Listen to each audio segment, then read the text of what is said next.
I am speaking to a specific collective out there, like ego death. I'm just going to go right after it. I'm speaking to alchemists out there, okay? I'm speaking to a collective that knows how to alchemize the energies of our emotions, our feelings, and our thoughts. If you've ever heard of alchemy, you're probably thinking of turning lead into gold kind of thing, right? Well, we can also alchemize and shift energies from one pole to another, right? And so I feel like I am speaking to a collective that you have. Sarah, hello, my love. I'm so glad that you're here. It's like you're learning how to really alchemize and transmute and shift. For example, if you've been led by fear, which most of us have been led by fear for most of our lives, or up to a certain point until we start this spiritual path, this awakening process, right? We become conscious of this awakening process. And it's like we learn and we realize that our thoughts, our emotions, and our feelings are merely energies, right? And we're not defined by those energies. They don't define who we are. Those energies actually move through us. Lisa, hello, my love. I'm so glad to see you here, babe. It's like we learn that those energies do not define us. You know what I'm saying? And it's like, okay, so for example, if you've been led by fear, right? And you learn how to let love lead you. You know what I mean? You've got to let love rule. It's like I'm going to go into detail on this, but anyway, this is what's coming through so far for the alchemy. Like you guys are really learning how to transmute, how to shift from one emotion, feeling, or thought into another, right? Really learning how to rein in and be in governance of your emotions and feelings, not the other way around. Really learning how to rein in and control what the mind is filtering, because our emotions and our feelings are filtered through the mind. You know what I'm saying? Think of the mind as the processing, the processing system. Like think of it in terms of like technology in a computer. You know what I'm saying? So the second archetype that's coming through is martyr. So I feel like with this ego death, and I'm going to get to Kim Kranz's cards, okay, because they're badass McSass. What's coming through with the martyr is that you guys have like really not been in governance of your emotions and feelings for quite a while, right? It's like, self-pity is the shadow of the martyr, right? And I don't say that in a judgmental, condescending way. I feel like whenever we have dealt with any kind of trauma in our lives, any kind of childhood trauma, any kind of one-time trauma, anything that has really like seriously impacted you, like shifted you internally, right? When we go through the process of healing, it's 100% normal to you get into this place where you're led by that dark, you're led by that the fear, you're led by the emotions and feelings that have surrounded you, and it's normal to go let those feelings and emotions process through you, right? They work through you.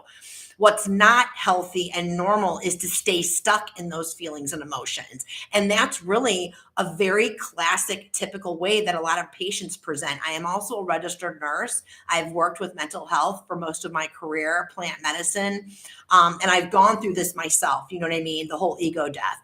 So the point that I'm trying to make is that we get so used to our baseline being in that, led by that fear, led by that sadness, led by that pessimism, right? That it becomes our baseline. And I feel like a lot of you have recently learned, like you're shedding this ego, right? You've learned how to really truly shift those feelings and emotion because you've done this inner depth work. You've really gone in layer by layer and peeled back, because we can only handle going through the healing process and the clearing of the vessel one layer at a time. You can't rush the process. I'm getting spiritual chills on the tops of my thighs. My guides are like, yes, yes, yes, because I have always been one to try to pummel and rush through. I'm getting a visual of the Knight of Swords, like rush and pump through. Like I just want to hurry up and get through this phase. You know what I mean? It sucks and it's painful, But anyway, slow and steady wins the race is the point that I'm making on that. But you're learning how to shift. You're learning how to shift from those feelings of pessimism into optimism, okay? And so with that shedding, with that peeling back each of those layers, and like you're seeing the light, the clouds have parted and the sun shone through, and now I see the light, right? It's like you are feeling this I mean, it's like literally this undeniable feeling of wanting to be of service, wanting to utilize the pain that you've worked through, that you've alchemized, right? And I just feel like there's something that is brewing in terms of something that you want to create, something that you want to bring out to other people. Like you want other people to feel as good as you feel now. And so this martyr, this light attribute of the martyr is really figuring out and learning and discovering that through your pain, through your clearing of the vessel, through the soul work that you've been doing, it's like now you see that, wow, I feel amazing. I know that I am in control and I have the power within myself to control the thoughts that I'm thinking, to control, not control the emotions to a point where you're avoiding them. It's like you're in control, letting them move through you. You're not avoiding them anymore, because a lot of us have run from these emotions and feelings out of sheer terror. Like, I don't want to be stuck in the abyss of depression. I don't want to be stuck in that trauma anymore. I just want to go, go, go, go, go, right?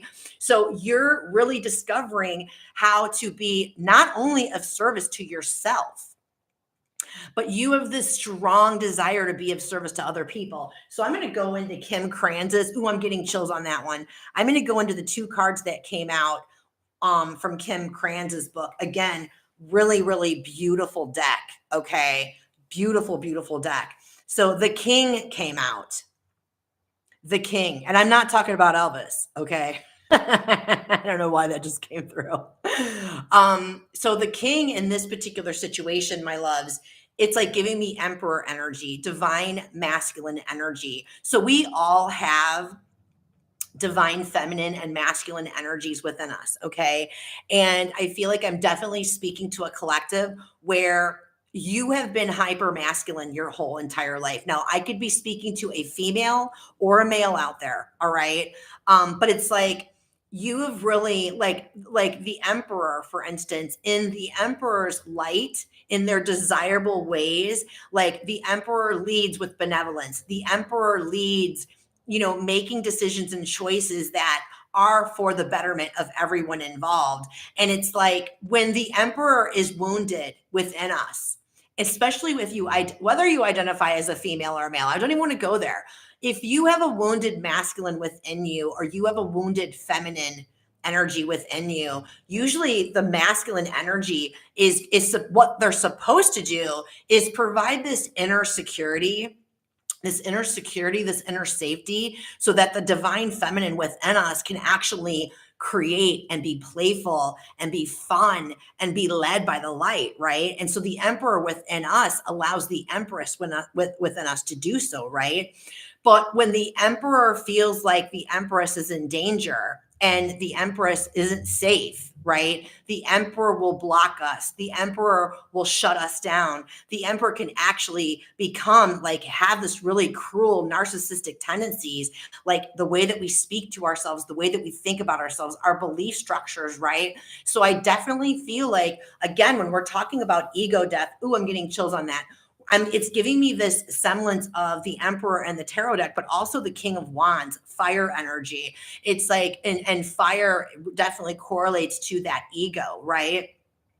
And so I feel like a lot of you have been experiencing, or you are about to experience, an ego death, shedding these layers of these wounded masculine and feminine energies.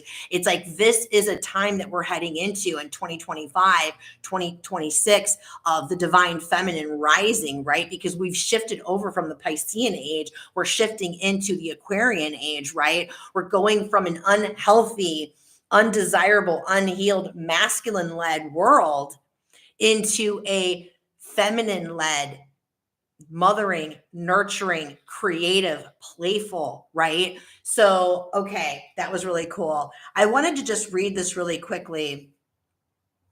It's like, okay, so it's like, once the king's relationship to divinity is broken or challenged, he often acts from a place of fear, scrambling to uphold his image and power. And what was I talking about earlier in terms of being led by fear? So I feel like you've definitely alchemized, guys. You've alchemized this energy of being led by fear. And now you're letting yourself being led by love and an act of service, not just to yourself, but to others. You're letting the divine feminine within you lead you. You're not running from your feelings and emotions anymore, which I really, really love that. So the other card that came out from Kim Kranz's deck, and I think that this is really poignant, initiation, Thanatos. This is all about the death and rebirth cycles. I'm speaking to a very specific collective. Like, you were born into this world, your soul's blueprint was born with the key codes that are activated for you to be able to really be that alchemist, like a group of light workers that really, like, you know how to transmute and shift this energy. You're not afraid of the dark because you know that you have the power within you to sit in that muck and transmute it into light. And a lot of us are here to also do that. And so you're built with these soul key codes that allow you to basically, really embrace and embody the death and rebirth cycle. We all have that ability to some extent, right? But I'm just speaking to some of you out there. You have a very specific journey ahead of you. You have a specific role in terms of leadership, in terms of leading other people and guiding them on their paths as well. So without further ado, my loves, it's like I forgot to say this. I want to say this because I feel like it's important. With this Thanatos card, when you're able to really embrace and embody the death and rebirth cycle, you know what I mean? It's like you have literally faced the darkest parts of you. You have faced even beyond the shadow. Like, you've gone beneath the shadow within your subconscious and faced what scares the shit out of you about yourself. You know what I mean? And a lot of times these things are carried over from past lives. You know what I'm saying? And so the point that I want to make with that is, I hope that you're celebrating how powerful and how loving and how courageous you really are. Because when you can face those parts within you, those deepest, darkest parts that you were running from for how many years, and you finally face them. I'm seeing the 10 of Swords in my mind's eye right now. And you finally stopped running and you finally stopped facing it. You realize, I'm getting chills on this, that you can face anything that comes your way. You can face anything because you've learned to provide that security within yourself. As the emperor, as the king, as the masculine within you, you have learned to provide security and safety within yourself so that your divine feminine can lead.